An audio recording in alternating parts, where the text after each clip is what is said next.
Okay, so there's been breaking news literally in the last few minutes that Donald Trump has been rushed off the stage at a rally in Nevada.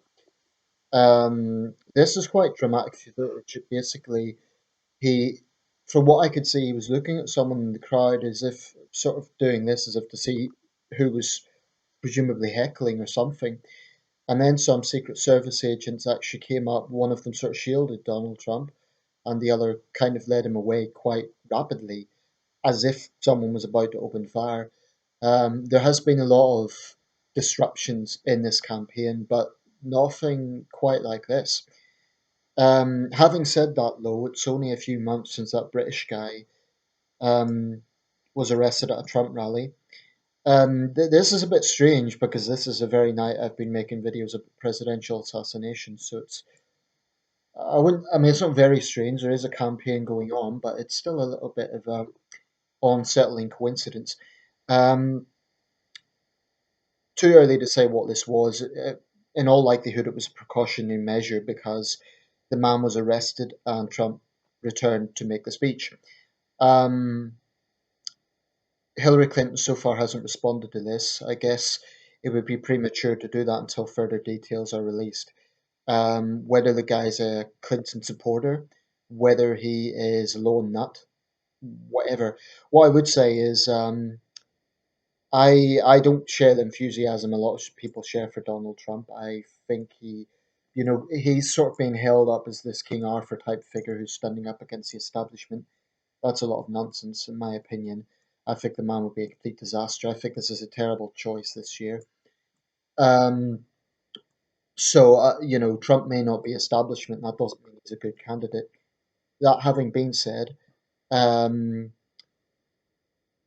when if let's say in the scenario that Trump was assassinated, all that would do is martyrize him in the eyes of whoever done it. Now, I mentioned earlier Spencer Perceval. He was actually an unpopular prime minister. He had some pretty hardline policies that were unpopular, and people did actually celebrate that initially, but not later on when his assassin was hanged. People didn't want to openly celebrate because they didn't want to seem to be glorifying the death of a prime minister. The reason I'm mentioning that is it's counterproductive. When John Wilkes Booth assassinated Lincoln, he thought there'd be a southern uprising. He thought we'd get a lot of support.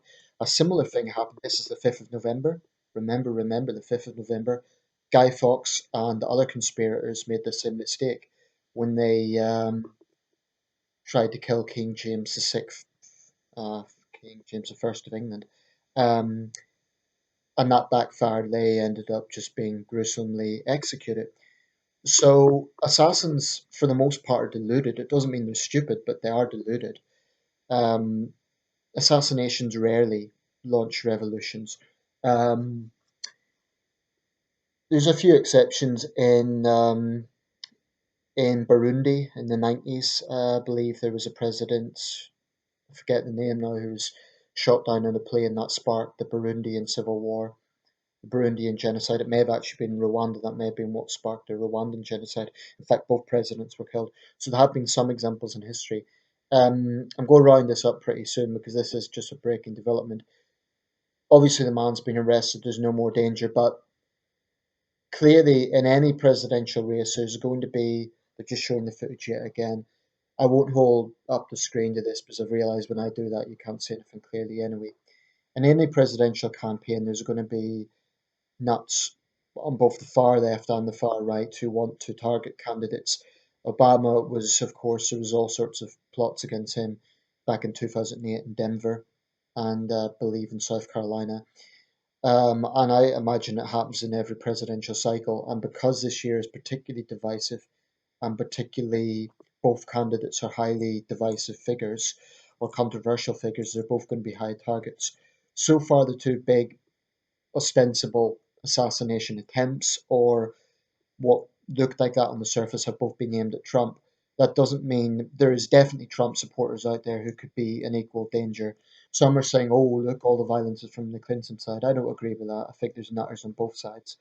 And clearly, there are people who support Trump who are unhinged. There's people stocking up in arms. Um, threatening war if Clinton gets elected. It's just, luck that nothing has happened so far. Um, but however you strongly you feel about something, assassinating a candidate, hurting a candidate, all that will do is martyrize the candidate. It won't help the cause in any way whatsoever. So I condemn it on both sides. It just won't, it doesn't work that way.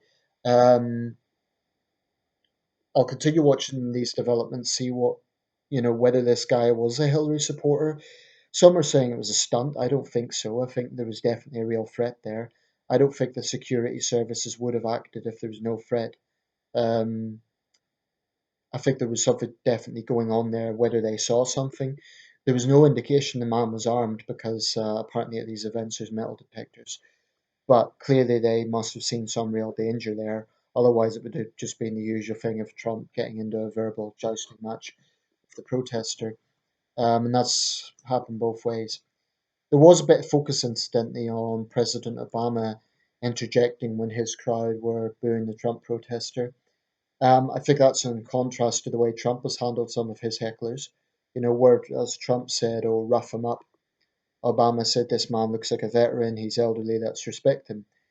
Um, I do believe that Trump has been responsible for causing some of the bitter feelings that are out there. That's my perspective. Because whilst no question about it, there are extremists on the left, there are extreme Clinton supporters, there's extreme Sanders supporters, and certainly they have caused a lot of trouble. For example, in Chicago, no one can rationally dispute there aren't more boisterous Trump supporters who have also caused trouble. And what I would say is the rational people on both sides need to rein in on this and say, let's just calm down. We believe strongly in this, but violence or bullying or intimidation is not the way to go about it. So, yeah, this is a developing story, so I'll just round this up. I hope nothing happens before the election or after the election, because an assassination would just plunge America into a really, really depressed state, and that wouldn't be good for America, for the world. So that's that.